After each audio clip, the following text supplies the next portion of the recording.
Hello' everyone, বহুত দিন long video' দিবই পৰা নাইকিয়া, সেইকাৰণে ভাবিলোঁ শ্বৰ্ট ভিডিঅ' এটাকে আপলোড কৰোঁ। এইকেইদিন হায়দৰাবাদত নক'ব আৰু বৰষুণকৈ মানে আমনি লাগি গৈছেগৈ। ৰাতিপুৱাৰ পৰা গধূলিলৈকে বৰষুণ, আৰু মোক কিহে পালে ক'ব নোৱাৰোঁ। কালি ৰাতি চুলিত এগালমান তেল লগাই থলোঁ। তেলো লগাইছোঁ মানে একদম লেপি লগাইছোঁ। আৰু এনেকুৱা বতৰবোৰ যে বৰ অশান্তি লাগে ন এনেকৈ বৰষুণ দি থাকিলে, আৰু ইয়াত ঠাণ্ডাও পৰিছে যিহেতুকে। কিন্তু কি কৰিব, উপায়টো নাইকিয়া বাৰু। দেউতাকৰ আজি চলি আছে ৱৰ্ক ফ্ৰম হোম, আৰু নীৰৰ স্কুল বন্ধ দি দিলে।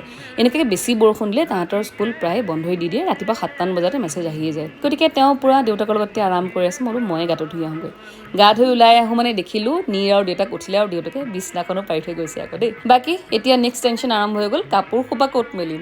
কাৰণ আগৰ কাপোৰ সোপা আছেই শুকাবলৈ, আৰু আমাৰ এইখন যিখন বেলকনি তাত বৰষুণ দিলেই পানী সোমায়। ইয়াতো এতিয়া কাপোৰ মেলিব নোৱাৰি। সেইটোৱে হৈছে মহা মুস্কিল বৰষুণ দিনত কাপোৰ নুশুকায়। আৰু তাৰপিছত যিহেতুকে বৰষুণৰ বতৰ, সকলোৰে ফৰমাইছত কিনো কৰিম আৰু পকৌৰাকে বনালোঁ।